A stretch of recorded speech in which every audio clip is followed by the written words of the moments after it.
নমস্কার শ্রোতা বন্ধুরা, আজ আপনাদের জন্য কবিগুরু রবীন্দ্রনাথ ঠাকুরের রচিত ছোট গল্প খোকাবাবুর প্রত্যাবর্তন শুনতে থাকুন। ভালো লাগলে লাইক করবেন এবং সাবস্ক্রাইব করে পাশে থাকবেন।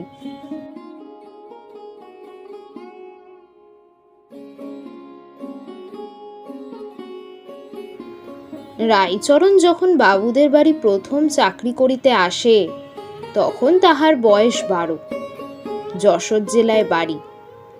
লম্বা চুল, বড় বড় চোখ, শ্যামচিকন ছিপছিপে বালক। জাতিতে কায়স্থ, তাহার প্রভুরাও কায়স্থ। বাবুদের 1 বৎসর বয়সের একটি শিশুর রক্ষণ ও পালন কার্যে সহায়তা করা তাহার প্রধান কর্তব্য ছিল। সেই শিশুটি কালক্রমে রাইচরণের কক্ষ ছাড়িয়া স্কুল ছাড়িয়া কলেজে, অবশেষে কলেজ ছাড়িয়া মুনসেফিতে প্রবেশ করিয়াছে। রাইচরণ এখনো তাহার ভৃত্য। তাহার আর একটি মনিব বাড়ি আছে। মা ঠাকুরানী ঘরে আসিয়াছেন। সুতরাং অনুকূলবাবুর উপর রাইচরণের পূর্বে যতটা অধিকার ছিল তাহার অধিকাংশই নূতন কর্ত্রীর হস্তগত হইয়াছে। কিন্তু কর্ত্রী যেমন রাইচরণের পূর্বাধিকার কতকটা হ্রাস করিয়া লইয়াছেন, তেমনি একটি নূতন অধিকার দিয়া অনেকটা পূরণ করিয়া দিয়াছেন। অনুকূলের একটি পুত্র সন্তান অল্পদিন হইল জন্মলাভ করিয়াছে এবং রাইচরণ কেবল নিজের চেষ্টা ও অধ্যবসায়ে তাহাকে সম্পূর্ণরূপে আয়ত্ত করিয়া লইয়াছে। তাহাকে এমনই উৎসাহের সহিত দলাইতে আরম্ভ করিয়াছে, এমনই নিপুণতার সহিত তাহাকে 2 হাতে ধরিয়া আকাশে উৎক্ষিপ্ত করে, তাহার মুখের কাছে আসিয়া এমনই সশব্দে শিরশ্চালন করিতে থাকে, উত্তরের কোনো প্রত্যাশা না করিয়া এমন সকল সম্পূর্ণ অর্থহীন অসঙ্গত প্রশ্ন সুর করিয়া শিশুর প্রতি প্রয়োগ করিতে থাকে, যেই ক্ষুদ্র আনুকৌলভটি রাইচরণকে দেখিলে একেবারে পুলকিত হইয়া ওঠে।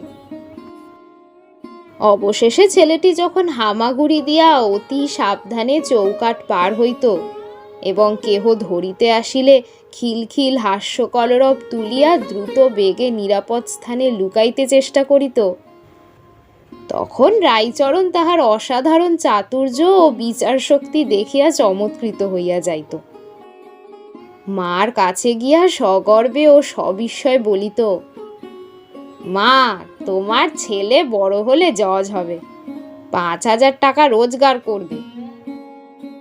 পৃথিবীতে আর কোনো মানব সন্তান যে এই বয়সে চৌখাট লঙ্ঘন প্রভৃতি অসম্ভব চাতুর্যের পরিচয় দিতে পারে তাহা রাইচরণের ধ্যানের অগম্য।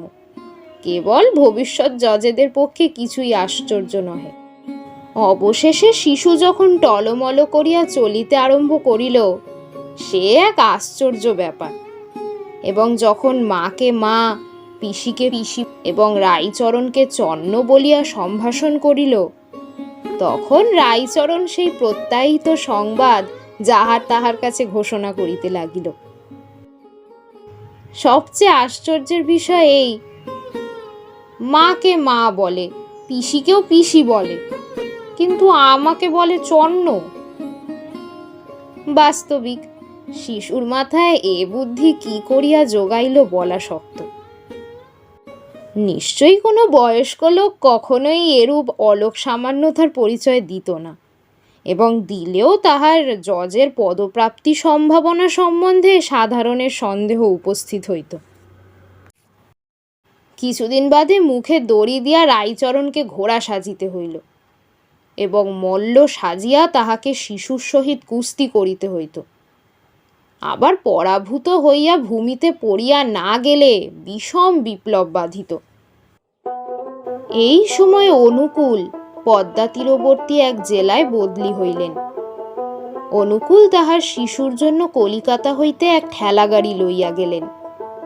শাটিনের জামা এবং মাথায় একটা জরির টুপি, হাতে সোনার বালা এবং পায়ে 2 গাছি মল পরাইয়া রাইচরণ নবকুমারকে 2 বেলা গাড়ি করিয়া হাওয়া খাওয়াইতে লইয়া যাইত।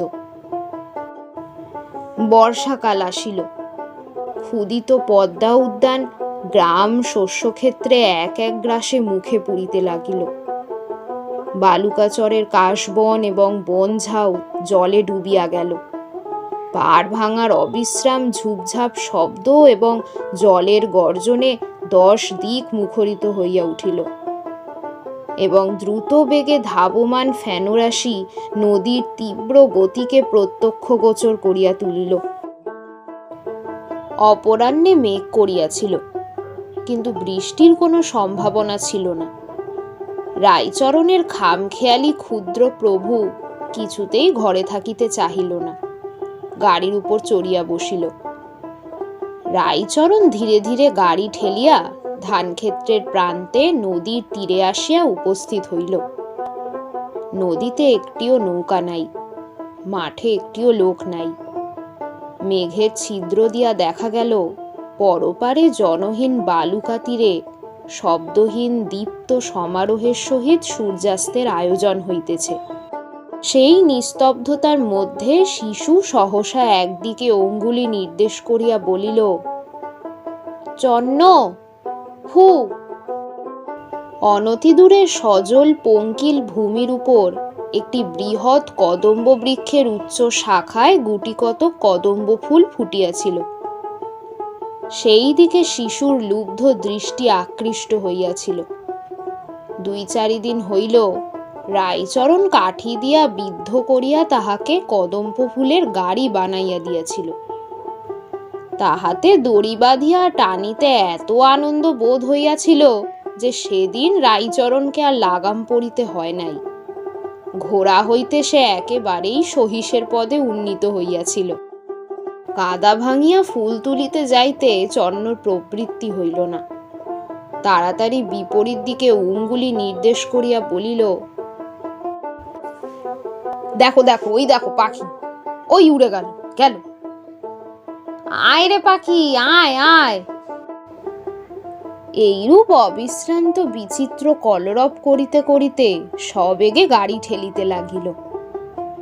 কিন্তু যে ছেলের ভবিষ্যতে জজ হইবার কোনো সম্ভাবনা আছে, তাহাকে এরূপ সামান্য উপায়ে ভুলাইবার প্রত্যাশা করা বৃথা।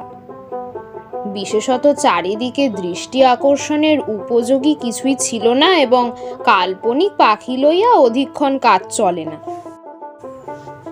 রাইচরণ বলিল, তবে তুমি গাড়িতে বসে থাকো, হ্যাঁ, আমি চট করে ফুলটা তুলে আনছি। খবরদার জলের ধারে যেও না যেন। বলিয়া হাঁটুর উপর কাপড় তুলিয়া কদম্ব বৃক্ষের অভিমুখে চলিল।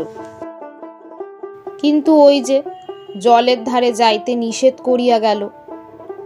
তাহাতে শিশুর মন কদম্ব ফুল হইতে প্রত্যাবৃত হইয়া সেই মুহূর্তেই জলের দিকে ধাবিত হইল। দেখিল জল খলখল ছলছল করিয়া ছুটিয়া চলিয়াছে, যেন দুষ্টামি করিয়া কোনো এক বৃহৎ রাইচরণের হাত এড়াইয়া 1,00,000 শিশুপ্রবাহ সহাস্য কলস্বরে নিষিদ্ধ স্থানাভিমুখে দ্রুত বেগে পলায়ন করিতেছে। তাহাদের সেই অসাধু দৃষ্টান্তে মানব শিশুর চিত্ত চঞ্চল হইয়া উঠিল। গাড়ি হইতে আস্তে আস্তে নামিয়া জলের ধারে গেল। একটা দীর্ঘ তৃণ কুড়াইয়া লইয়া তাহাকে ছিপ কল্পনা করিয়া ঝুঁকিয়া মাছ ধরিতে লাগিল। দুরন্ত জলরাশি অস্ফুট কলভাষায় শিশুকে বারবার আপনাদের খেলা ঘরে আহ্বান করিল। একবার ঝপ করিয়া একটা শব্দ হইল, কিন্তু বর্ষার পদ্মা তীরে এমন শব্দ কত শোনা যায়। রাইচরণ আঁচল ভরিয়া কদম্ব ফুল তুলিল। গাছ হইতে নামিয়া সহাস্য মুখে গাড়ির কাছে আসিয়া দেখিল কেহ নাই। চারিদিকে চাহিয়া দেখিল, কোথাও কাহারও কোনো চিহ্ন নাই। মুহূর্তে রাইচরণের শরীরের রক্ত হিম হইয়া গেল। সমস্ত জগৎ সংসার মলিন বিবর্ণ ধোয়ার মতো হইয়া আসিল। ভাঙা বুকের মধ্য হইতে একবার প্রাণপণ চিৎকার করিয়া ডাকিয়া উঠিল, বাবু, খোকা বাবু, লক্ষ্মী দাদা বাবু আমার। কিন্তু চন্ন বলিয়া কেহ উত্তর দিল না। দুষ্টামি করিয়া কোনো শিশুর কণ্ঠ হাসিয়া উঠিল না। কেবল পদ্মা পূর্ববৎ খলখল ছলছল করিয়া ছুটিয়া চলিতে লাগিল, যেন সে কিছুই জানে না এবং পৃথিবীর এই সকল সামান্য ঘটনায় মনোযোগ দিতে তাহার যেন এক মুহূর্ত সময় নাই। সন্ধ্যা হইয়া আসিলে উৎকণ্ঠিত জননী চারদিকে লোক পাঠাইয়া দিলেন। লণ্ঠন হাতে নদী তীরে লোক আসিয়া দেখিল রাইচরণ নিশীথের ঝোড়ো বাতাসের মতো সমস্ত ক্ষেত্রময় বাবু, খোকা বাবু আমার বলিয়া ভগ্ন কণ্ঠে চিৎকার করিয়া বেড়াইতেছে। অবশেষে ঘরে ফিরিয়া রাইচরণ দরাম করিয়া মা ঠাকুরনের পায়ের কাছে আসিয়া আছাড় খাইয়া পড়িল। তাহাকে যত জিজ্ঞাসা করে সে কাঁদিয়া বলে, জানি নে মা, জানি নে। যদিও সকলেই মনে মনে বুঝিল পদ্মারই এই কাজ, তথাপি গ্রামের প্রান্তে যে একদল বেদের সমাগম হইয়াছে তাহাদের প্রতিও সন্দেহ দূর হইল না, এবং মা ঠাকুরানীর মনে এমন সন্দেহ উপস্থিত হইল যে রাইচরণই চুরি করিয়াছে। এমনকি তাহাকে ডাকিয়া অত্যন্ত অনুনয়পূর্বক বলিলেন, তুই আমার বাচ্চাকে ফিরিয়ে এনে দে, তুই যত টাকা চাস আমি তোকে দেব। শুনিয়া রাইচরণ কেবল কপালে করাঘাত করিল। গৃহিণী তাহাকে দূর করিয়া তাড়াইয়া দিলেন। অনুকূলবাবু তাহার স্ত্রীর মন হইতে রাইচরণের প্রতি এই অন্যায় সন্দেহ দূর করিবার চেষ্টা করিয়াছিলেন। জিজ্ঞাসা করিয়াছিলেন রাইচরণ এমন জঘন্য কাজ কি উদ্দেশ্যে করিতে পারে। কেন, তাহার গায়ে সোনার গহনা ছিল না? রাইচরণ দেশে ফিরিয়া গেল। এতকাল তাহার সন্তানাদি হয় নাই, হইবার বিশেষ আশাও ছিল না। কিন্তু দৈবক্রমে বৎসর না যাইতেই তাহার স্ত্রী অধিক বয়সে একটি পুত্র সন্তান প্রসব করিয়া লোকলীলা সংবরণ করিল। এই নবজাত শিশুটির প্রতি রাইচরণের অত্যন্ত বিদ্বেষ জন্মিল। মনে করিল এ যেন ছল করিয়া খোকাবাবুর স্থান অধিকার করিতে আসিয়াছে। মনে করিল প্রভুর একমাত্র ছেলেটি জলে ভাসাইয়া নিজে পুত্রসুখ উপভোগ করা যেন একটি মহাপাপ। রাইচরণের বিধবা ভগ্নী যদি না থাকিত তবে এ শিশুটি পৃথিবীর বায়ু বেশি দিন ভোগ করিতে পাইত না। আশ্চর্যের বিষয় এই যে ছেলেটিও কিছুদিন বাদে চৌকাঠ পার হইতে আরম্ভ করিল এবং সর্বপ্রকার নিষেধ লঙ্ঘন করিতে সকৌতুক চতুরতা প্রকাশ করিতে লাগিল। এমনকি ইহার কণ্ঠস্বর, হাস্যক্রন্দন ধ্বনি অনেকটা সেই শিশুরই মতো। এক একদিন যখন ইহার কান্না শুনিত রাইচরণের বুকটা সহসা ধরাস করিয়া উঠিত। মনে হইত দাদাবাবু রাইচরণকে হারাইয়া কোথায় যেন কাঁদিতেছে। রাইচরণের ভগ্নী ইহার নাম রাখিয়াছিল ফেলনা। যথা সময় পিসিকে পিসি বলিয়া ডাকিল। সেই পরিচিত ডাক শুনিয়া একদিন হঠাৎ রাইচরণের মনে হইল, তবে তো খোকাবাবু আমার মায়া ছাড়িতে পারে নাই, সে তো আমার ঘরে আসিয়াই জন্মগ্রহণ করিয়াছে। এই বিশ্বাসের অনুকূলে কতগুলি অকাট্য যুক্তিও ছিল। প্রথমত, সে যাইবার অনতিবিলম্বেই ইহার জন্ম। দ্বিতীয়ত, এতকাল পরে সহসা যে তাহার স্ত্রীর গর্ভে সন্তান জন্মে এ কখনোই স্ত্রীর নিজ গুণে হইতে পারে না। তৃতীয়ত, এও হামাগুড়ি দেয়, টলমল করিয়া চলে এবং পিসিকে পিসি বলে। যে সকল লক্ষণ থাকিলে ভবিষ্যতে জজ হইবার কথা তাহার অনেকগুলি ইহাতে বর্তিয়াছে।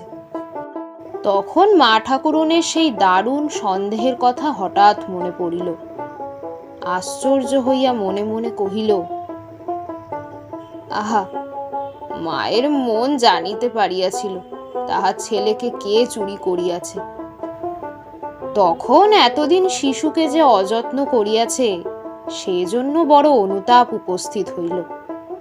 শিশুর কাছে আবার ধরা দিল। এখন হইতে ফেলনাকে রাইচরণ এমন করিয়া মানুষ করিতে লাগিল যেন সে কোনো বড় ঘরের ছেলে। সাটিনের জামা কিনিয়া দিল, জরির টুপি আনিল, মৃত স্ত্রীর গহনা গলাইয়া চুড়ি এবং বালা তৈয়ারি হইল। পাড়ার কোনো ছেলের সহিত তাহাকে খেলিতে দিত না। রাত্রি দিন নিজেই তাহার একমাত্র খেলার সঙ্গী হইল।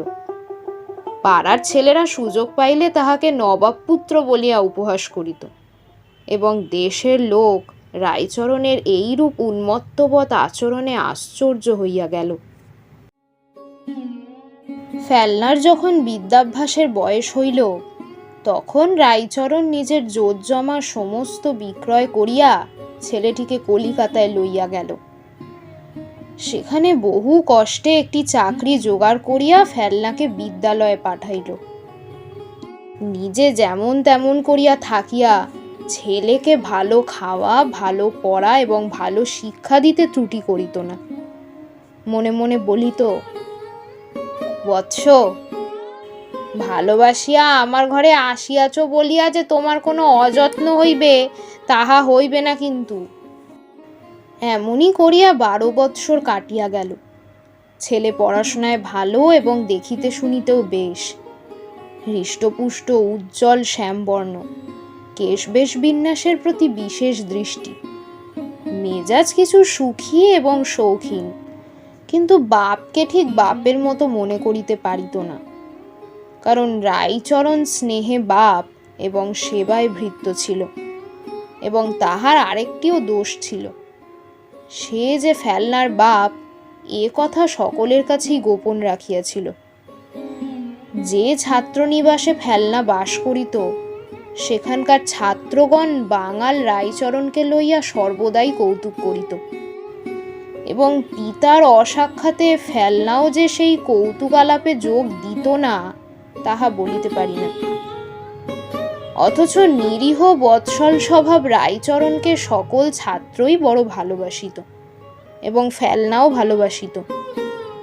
কিন্তু পূর্বেই বলিয়াছি, ঠিক বাপের মতো নহে, তাহাতে কিঞ্চিত অনুগ্রহ মিশ্রিত ছিল। রাইচরণ বৃদ্ধ হইয়া আসিয়াছে, তাহার প্রভু কাজকর্মে সর্বদাই দোষ ধরে। বাস্তবিক তাহার শরীরও শিথিল হইয়া আসিয়াছে, কাজেও তেমন মন দিতে পারে না, কেবলই ভুলিয়া যায়। কিন্তু যে ব্যক্তি পুরা বেতন দেয়, বার্ধক্যের ওজর সে মানিতে চাহে না। এদিকে রাইচরণ বিষয় বিক্রয় করিয়া যে নগদ টাকা সংগ্রহ করিয়া আনিয়াছিল তাহাও নিঃশেষ হইয়া আসিয়াছে। ফেলনা আজকাল বসনভূষণের অভাব লইয়া সর্বদাই খুঁতখুত করিতে আরম্ভ করিয়াছে। একদিন রাইচরণ হঠাৎ কর্মে জবাব দিল এবং ফেলনাকে কিছু টাকা দিয়া বলিল, আবশ্যক পড়িয়াছে, আমি কিছুদিনের মতো দেশে যাইতেছি। এই বলিয়া বারাসাতে গিয়া উপস্থিত হইল। অনুকূলবাবু তখন সেখানে মুনসেফ ছিলেন। অনুকূলের আর দ্বিতীয় সন্তান হয় নাই। গৃহিণী এখনো সেই পুত্রশোক মনে মধ্যে লালন করিতেছিলেন। একদিন সন্ধ্যার সময় বাবু কাছারি হইতে আসিয়া বিশ্রাম করিতেছেন এবং কর্ত্রী একটি সন্ন্যাসীর নিকট হইতে সন্তান কামনায় বহুমূল্য একটি শিকড় ও আশীর্বাদ কিনিতেছেন। এমন সময় প্রাঙ্গণে শব্দ উঠিল, জয় হোক মা। বাবু জিজ্ঞাসা করিলেন, কে রে? রাইচরণ আসিয়া প্রণাম করিয়া বলিল, আমি রাইচরণ। বৃদ্ধকে দেখিয়া অনুকূলের হৃদয় আর্দ্র হইয়া উঠিল। তাহার বর্তমান অবস্থা সম্বন্ধে সহস্র প্রশ্ন এবং আবার তাহাকে কর্মে নিয়োগ করিবার প্রস্তাব করিলেন। রাইচরণ ম্লান হাস্য করিয়া কহিল, মা ঠাকুরুনকে একবার প্রণাম করিতে চাই। অনুকূল তাহাকে সঙ্গে করিয়া অন্তঃপুরে লইয়া গেলেন। মা ঠাকুরুন রাইচরণকে তেমন প্রসন্নভাবে সমাদর করিলেন না। রাইচরণ তৎপ্রতি লক্ষ্য না করিয়া জোর হস্তে কহিল, মা, আমি তোমাদের ছেলেকে চুরি করিয়া লইয়াছিলাম। পদ্মাও নয় আর কেহই নয়, কৃতঘ্ন অধম এই আমি। অনুকূল বলিয়া উঠিলেন, বলিস কি রে, কোথায় সে? আগে আমার কাছেই আছে, আমি পরশ্ব আনিয়া দিব। সেদিন রবিবার, কাছারি নাই। প্রাতঃকাল হইতে স্ত্রী পুরুষ দুইজনে উন্মুখভাবে পথ চাহিয়া বসিয়া আছেন। 10টার সময় ফেলনাকে সঙ্গে লইয়া রাইচরণ আসিয়া উপস্থিত হইল। অনুকূলের স্ত্রী কোনো প্রশ্ন কোনো বিচার না করিয়াই তাহাকে কোলে বসাইয়া, তাহাকে স্পর্শ করিয়া, তাহার আঘ্রাণ লইয়া অতৃপ্ত নয়নে তাহার মুখ নিরীক্ষণ করিয়া কাঁদিয়া হাসিয়া ব্যাকুল হইয়া উঠিলেন। বাস্তবিক ছেলেটি দেখিতে বেশ, বেশভূষা আকার প্রকারে দারিদ্র্যের কোনো লক্ষণ নাই। মুখে অত্যন্ত প্রিয়দর্শন বিনীত সলজ্জ ভাব। দেখিয়া অনুকূলের হৃদয়ও সহসা স্নেহ উচ্ছ্বসিত হইয়া উঠিল। তথাপি তিনি অবিচলিত ভাব ধারণ করিয়া জিজ্ঞাসা করিলেন, কোনো প্রমাণ আছে? রাইচরণ কহিল, এমন কাজের প্রমাণ কি করিয়া থাকিবে? আমি যে তোমার ছেলে চুরি করিয়াছিলাম সে তো কেবল ভগবানই জানেন, পৃথিবীতে আর কেহ জানে না। অনুকূল ভাবিয়া স্থির করিলেন যে ছেলেটিকে পাইবা মাত্র তাহার স্ত্রী যেরূপ আগ্রহের সহিত তাহাকে আগলাইয়া ধরিয়াছেন, এখন প্রমাণ সংগ্রহের চেষ্টা করার সুযুক্তি নহে। যেমনই হোক বিশ্বাস করাই ভালো। তাছাড়া রাইচরণ এমন ছেলেই বা পাইবে কোথায়? এবং বৃদ্ধ ভৃত্য তাহাকে অকারণে প্রতারণাই বা কেন করিবে?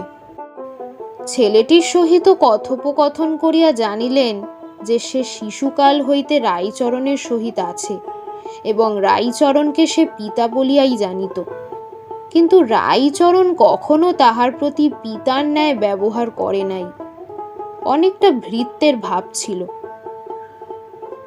অনুকূল মন হইতে সন্দেহ দূর করিয়া বলিলেন, কিন্তু রাইচরণ, তুই আর আমাদের ছায়া মারাইতে পাইবি না।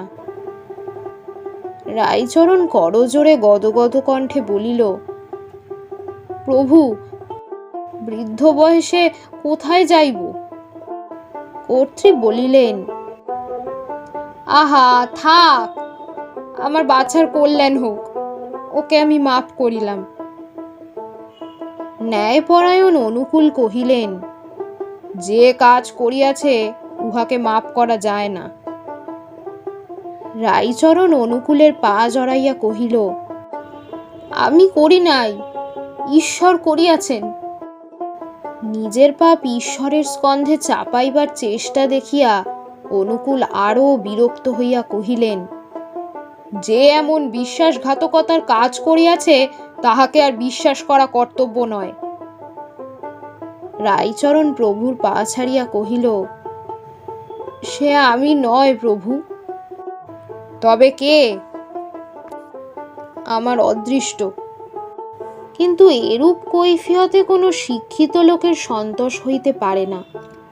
রাইচরণ তখন বলিল, পৃথিবীতে আমার আর কেহ নাই। ফেলনা যখন দেখিল সে মুনসেফের সন্তান, রাইচরণ তাহাকে এতদিন চুরি করিয়া নিজের ছেলে বলিয়া অপমানিত করিয়াছে, তখন তাহার মনে মনে কিছু রাগ হইল।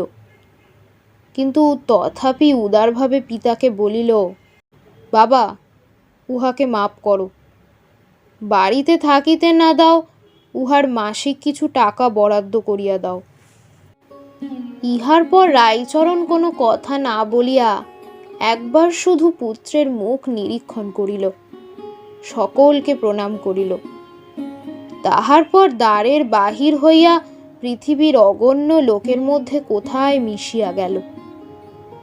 মাসান্তে অনুকূল যখন তাহার দেশের ঠিকানায় কিঞ্চিৎ বৃত্তি পাঠাইলেন, তখন সে টাকা ফিরিয়া আসিল। সেখানে কোনো লোক নাই।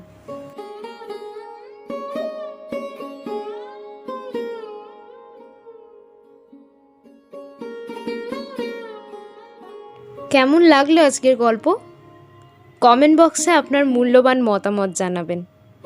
ভিডিওটি ভালো লাগলে শেয়ার করার অনুরোধ রইল। ধন্যবাদ।